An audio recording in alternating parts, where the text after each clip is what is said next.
Studies Planning and Cooperation is going to present a 5-minute message on patriotism, and that will be done by a senior staff from the Statistics Unit, Mr. Salim. Thank you, His Excellency, for giving us the opportunity to express ourselves within this minute of civic-mindedness. Ladies and gentlemen, good morning once again. My own name is Minjec Web Tv, Senior Translator at the Division of Studies, Planning and Cooperation, DPC Minefo. And within the framework of this minute of civic-mindedness, we are going to dwell on the theme or the topic we decided to coin for this minute is patriotism seen as an asset for a good socio-professional integration. And we decided to divide our presentation into 3 parts. The very first part, we will start by introducing and defining some key concepts for us to get acquainted with the context of patriotism in our working environment. Then the second part, we are going to tackle, patriotism as a good act that we need to integrate in our socio-professional milieu. Then the third part will be those aspects of patriotism that instead of enhancing collaborative ties, they instead hinder the collaboration among staffs of a particular ministry or department. That's it, ladies and gentlemen. We shall start with an introduction, as I said. Son Excellence, Monsieur le Ministre, Mesdames et Messieurs, comme je le disais tantôt, le thème que nous nous sommes proposés, n'est-ce pas, dans ce cadre de la minute du civisme, est le patriotisme comme un atout d'intégration socio-professionnelle.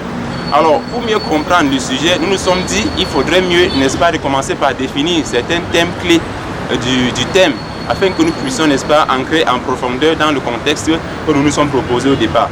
Et lorsque nous regardons le thème patriotisme comme un atout d'intégration socio-professionnelle, le tout premier thème, c'est le patriotisme. Alors, c'est quoi le patriotisme?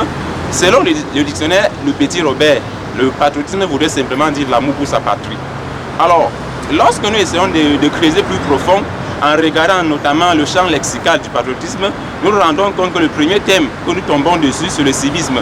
Et pour définir le thème civisme, selon le dictionnaire Le Petit Robert toujours, et dans, disons, sa définition latine, le mot civisme, c'est-à-dire civis, C-I-V-I-S, voudrait simplement dire l'art d'être bon citoyen. Alors, nous savons tous que qui dit bon citoyen, c'est celui-là qui, non seulement a des comportements, des bons comportements en milieu de la société, le bon comportement envers ses collaborateurs et ses collègues, mais surtout celui-là qui, n'est-ce pas, a en lui ce savoir, le savoir-faire, le savoir-vivre de la société.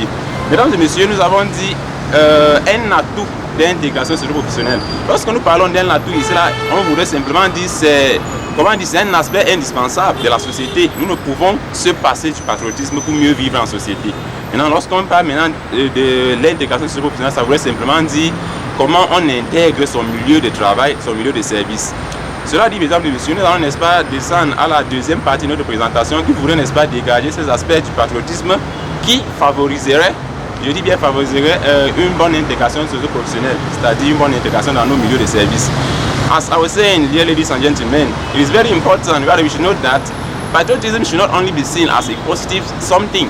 We equally have an extent of patriotism that we, instead of encouraging a good collaboration, it is instead going to, bring some kind of disorder and misunderstanding. Among those aspects of patriotism that we encourage a good integration in our working environment, we have first of all, it lists or it contributes to a good social cohesion and a sense of belonging. I explain. When we talk about social cohesion here, it simply means, we come together in a working environment coming from different backgrounds, be it culturally, or let me say cultural backgrounds, different cultural backgrounds, and even linguistic backgrounds. So when we come together, we are called upon to work hand in glove in order to make prosper certain things of our, let me say, to make prosper the objective we fixed from the beginning. A good concrete example of such an act is what we call teamwork in our milieu of work. Let me say our working environment.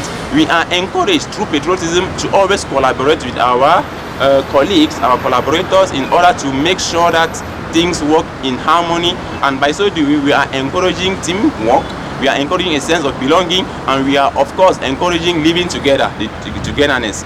Now the second point is under patriotism that we encourage, a good working integration, is that patriotism leads to what we call civic engagement. From the name, civic engagement simply means those attitudes that we will practice day-to-day activities that we do that will enhance a healthy environment of our working place. To better explain this point, I think we should take concrete examples. You know, sometimes we feel neglectful or careless about certain details around us in our offices. I will take for example, we may decide to be careless about maybe the electricity bill, because after all we are not the one paying. We will say we are not the one paying. We will decide to be careless maybe about, you know, spoiling our computers, let me just say furnitures of the office, because why? After all, we will say we are not the one taking care of it, it's the government. But the question we will ask ourselves, or we have been asking ourselves and we keep asking ourselves, is who is the government? It is a rhetorical question, because why? The government is you and I, so we should be the one to take care of. We shouldn't be in a sense that maybe when you are leaving our office, the light is on, we decide to go and leave it because the government is the one after all, the government is the one taking care of the bills, maybe the government is the one to repair the machines and all the rest. By so doing, we are denouncing the fact that these are not good patriotic acts, and of course it is going against a good civic morals. So by so doing, we are denouncing and really pleading that the government should put in mind, should bear in mind that the government is you and I. The government is no one else than ourselves. So if we are leaving our offices, we should make sure maybe the light is off. If we should handle our machines with caution, because after all, we shouldn't bear in mind, we shouldn't be saying that we are not the one taking care of it. Ladies and gentlemen, still under those acts, or let me say aspects that we encourage patriotism, we call it what we call patriotism leads to what we call solidarity and a sense of cooperation. And to a greater extent, I will even talk about shared values. You know, in a professional milieu that we are, it is worth nothing that we should note that a good patriotism or a good patriot is that one that shared some good values. Then by so doing, when we share these good values, we are encouraged to work in collaboration with each and everyone. Ladies and gentlemen, to try to round it up, I earlier said in my introduction we are going to tackle two aspects of patriotism. Now let's go down to that aspect of patriotism that instead of encouraging collaborative ties among workers, this time around is instead like a barrier to a good collaboration in our working environment. To tackle this question, we have first of all patriotism. Those aspects of patriotism that may hinder patriotism, we have first of all what we call it may lead to xenophobia. I explain. Xenophobia simply means that exaggerated love for his country. Remember, the love for your country is very important, but once it is exaggerated, it leads to something else. Most often when we are in a different country, it is good to show your love, but with restriction. The second point under this behavior that may instead hinder patriotism, we have what we call exclusive nationalism. From the name you can understand, this happen. You remember the first one is when we are out of the country, but this time around we are within the country. What may it cause? It is, for example, when we always try to champion either the region we are from, either the department we are from, or either the subdivision we are from. Sometimes to a greater extent the village we are from. When we always try to put our region in front, it may not really be welcome everywhere. So we should make sure that we should handle such cases with cautions, and of course if you handle such in such a way, I bet you we are going to have a good living environment in our working environment. Ladies and gentlemen, to conclude, it's very simple.